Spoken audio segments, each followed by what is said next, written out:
Fisiología que hace el profesor Ballesteros con anatomía, ¿cierto? Primero hablemos de las partes del útero y luego miramos su posición, cómo debe su posición. El útero, que tiene pues, primero que todo un fondo que está en la parte superior de él, un cuerpo que está en la parte intermedia, y en la parte inferior tiene lo que es cuello, que es parte del cervix. Son sus tres divisiones principales. El profesor Ballesteros les va a hacer una pregunta con respecto a eso, y les va a decir, ¿a partir de cuál conducto embrionario se forman y de qué parte de ese conducto? Ustedes se acuerdan que les nombraron unos conductos que está presente en el hombre y otro en la mujer, pero al principio están los dos. ¿El inguinal? No. Que uno es con para y el otro no. No. El paramesonefro y el mesonefro. Si es la mujer, ¿cuál se desarrolla? El paramesonefro. Y el mesonefro, es que estas son las preguntas que les va a hacer el profe Ballesteros en cuanto a reproductor. Hacen muchas preguntas de eso. En el práctico y en el teórico. Pues, en ambos. Y aquí también, por eso les estoy diciendo que si me prestan atención a esto, se van a recordar de esto. Entonces es formado por el paramesonefro, que específicamente el útero, tanto su fondo, su cuerpo, su cuello y la vagina, que la vagina ahí no hay, en este sí hay vagina, mírenla acá, esto es vagina, acá está el cervix como lo pueden ver, son formados por la parte distal, del paramesonefro. Entonces él les puede decir la siguiente pregunta, ¿quién lo forma? Y te va a preguntar es con relación al mesonefro, si es el para o el mesonefro. Va a ser el paramesonefro, pero ¿con qué parte del paramesonefro? Con la parte distal del paramesonefro que te forma todo el útero y la mitad del conducto vaginal, la mitad bajando. Bien, recuerden eso como pregunta que les va a salir. Yo ahorita les digo dónde queda el remanente de las mujeres que era el mesonefro, pero que cambia luego de nombre en las mujeres, lo que se alcanza a desarrollar como testículo. Pero eso queda súper chiquitico, pero queda en un lugar. Bien, entonces ya saben que tiene arriba el fondo. ¿Y por qué se llama fondo? Porque ese lugar es donde se espera que se anide lo que es el folículo, ya fecundado, ¿no? Ya uno cuando dice folículo es porque está fecundado. Antes de estar fecundado uno le dice ovocito, ¿sí? Ovocito o óvulo, como quieran llamarlos ahí. ¿Qué sucede en el cuerpo? En el cuerpo va a estar todo el sistema de irrigación, tanto superior como inferior, dado por dos arterias. Una arteria que llega precisamente a nivel del cuello, en el punto más estrecho del cuello, que internamente, si a ustedes les preguntaran en este puntico, que es el inicio del cuello bajando, internamente, ¿qué encontrarían? Que ustedes tienen así en ese lugar como apretado. Ese lugar está ensanchado, que simplemente se le llama cavidad uterina o bolsa uterina, y luego aquí nace el conducto uterino, pero ese punto tiene un nombre debido a su estrechamiento y se le llama istmo uterino. O sea, si te señalan ahí y te preguntan, internamente se encuentra, te están preguntando en relación a la cavidad que está internamente, y vas a tener en ese punto el istmo uterino, que aquí pues yo preferiría preguntarlo acá, o en algunas muestras que están en un corte abierto como esta, y te muestran cómo está la zona del saco uterino o cavidad uterina, y cómo se empezó a reducir hasta llegar en un punto bastante reducido, que es el istmo uterino. De ahí lo que tienes luego del istmo es el conducto uterino que busca su salida. Recuerden que esta estructura es de salida, más que de entrada, ¿no? Es de salida. ¿Por qué de salida? Porque en el proceso de la menstruación está saliendo el líquido. En el proceso de la gestación está saliendo un individuo. Y lo único que entra es semen, ¿sí? Es lo único que va a entrar por allá. Y infecciones, ¿no? Eso sí entran bastantes. Bueno, ¿qué vamos a tener entonces? Empecemos a hablar también de las capas que tiene el útero. La primera, ¿cómo se llama la capa más externa? Que aquí en esta la pueden ver, se ve blanquito. Ahí sí les pido que se acerquen ustedes. Acérquense ahí para verla. Ahí ven una blanquita. Si no la ven ahí, véanla acá. El perímetro. el perímetro. Primera pregunta, ¿qué función cumple el perímetro?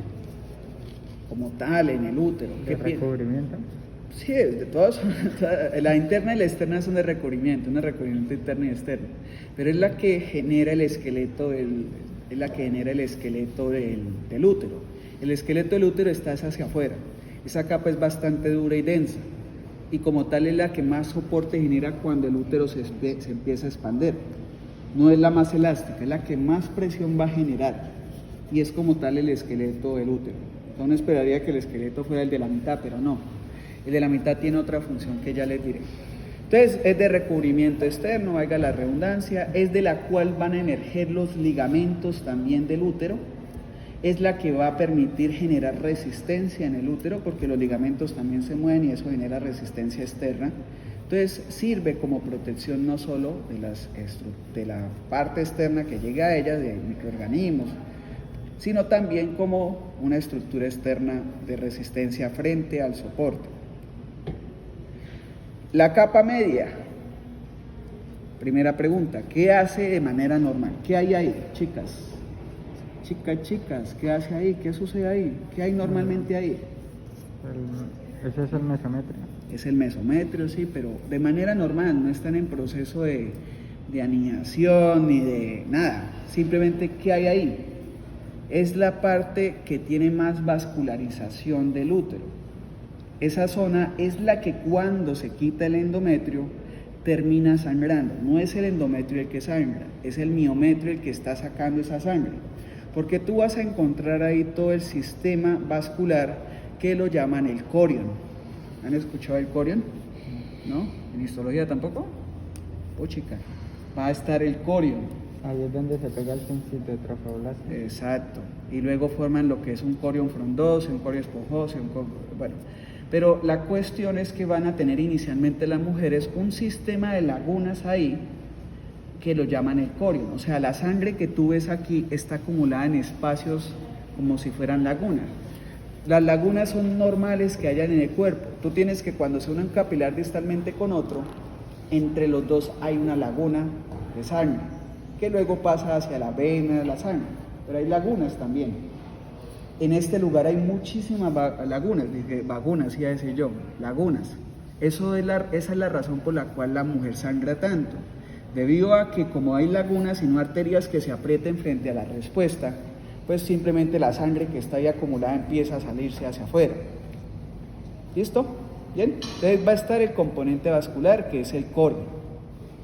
Va a ser en el proceso de gestación el lugar donde se anida el fetico. No se anida en el endometrio. Va a pasar el endometrio y luego el endometrio se cierra, pero él se anida es en el mesometrio. Entonces es importante como estructura gestacional, porque se va a anidar y va a irrigar también al feto, como nos decía ahorita el compañero, formando el sincitio trofoblasto, estructura que forma la hormona, bueno, mejor dicho, estimula la producción de la hormona gonadotropina coriónica.